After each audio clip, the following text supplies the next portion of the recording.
Suppose there are two sick patients who need organs, but, alas, the organ bank is empty.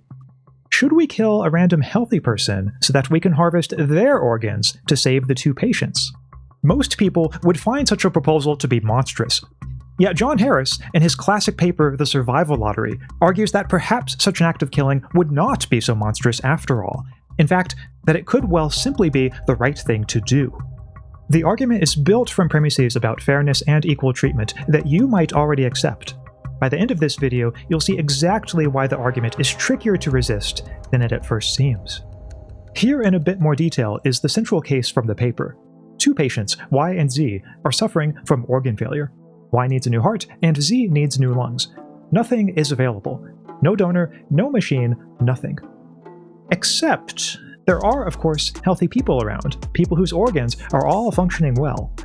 What if we just killed a single healthy person, harvested his organs, and used them to save Y and Z?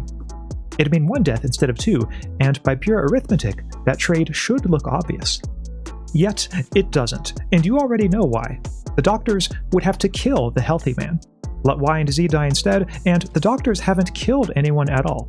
Disease did that. Or maybe, at a deeper level, bad luck did. But whatever claimed Y and Z's lives, it wasn't a scalpel, and it certainly wasn't a decision anyone made.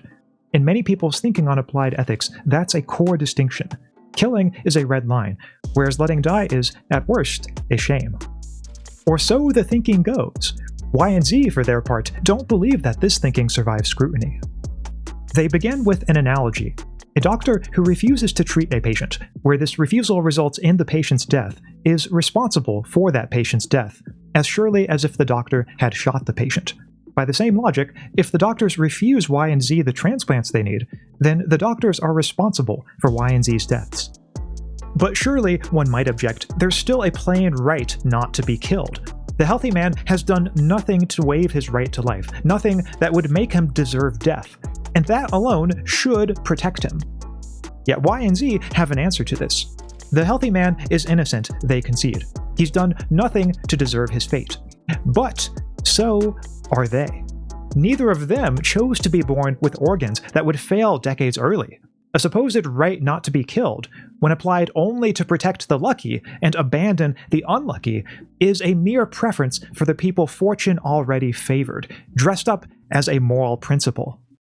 Now, of course, raw killing on demand is exactly as bad as it sounds, and Y and Z know it.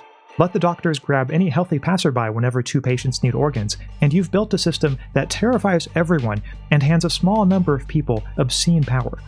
So Y and Z propose something more careful instead. A lottery. Everyone gets a number, and when two or more patients need transplants, and no organs turn up through ordinary means, a central computer draws a number at random. That lucky winner becomes the donor. But what about people who have ruined their own organs through self-destructive behaviors? Wouldn't it be unfair for a healthy person, someone who's avoided wrecking their own organs, to be sacrificed to save the heavy drinkers, smokers, and drug abusers? Y and Z acknowledge that this would indeed be unfair, and thus they stipulate that on their proposed lottery system, anyone whose condition is self-inflicted would be excluded from receiving a transplant in this way. Naturally, even with this stipulation, there's a flood of objections that people would raise to the survival lottery. The first has to do with fear. Specifically, living under a system where your number might come up at any moment might sound unbearable. After all, any time a letter comes in the mail, or you hear a knock on your door, wouldn't you have to wonder whether it could be a death sentence? However, if you work out the actual odds, the risk of being chosen could be quite small. Smaller, say, than the risk of dying in a car accident, a risk most people already live with and generally don't spend much time worrying about. More importantly, the lottery could raise everyone's chances of living a long life. Fewer deaths spread more evenly across the population would mean that the average person now has a higher chance of living to a ripe old age. So Y and Z propose that, if anything, the survival lottery should reduce rather than increase our fear.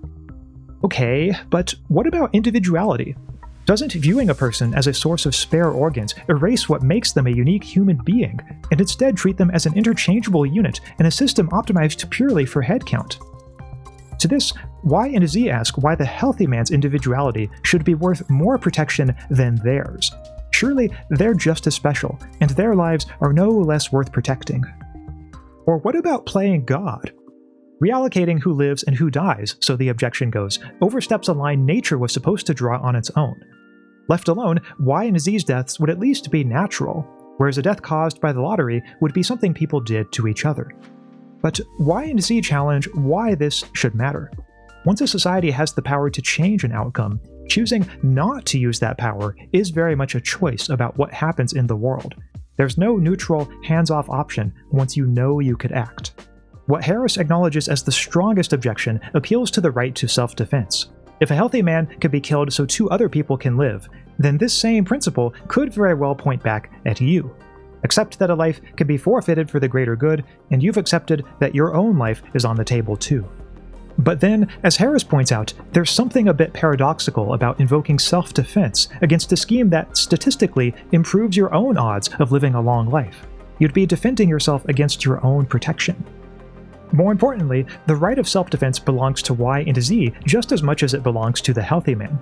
Yes, they can live only if someone else is killed, but if they're left to die instead, whoever survives them does so over their dead bodies. Someone's death by someone else's continued life either way. The question at hand is whose death that should be. Self-defense on its own has no way of answering it. If we step back for a moment, we might see the survival lottery as a diagnostic tool.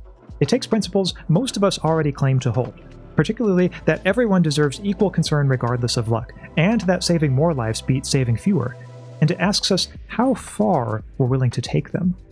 Near the end of the paper, Harris notes that the only answer left just might be intuition, the plain, stubborn feeling that something is wrong with killing the healthy man, even if the argument built to justify it seems to hold up under pressure.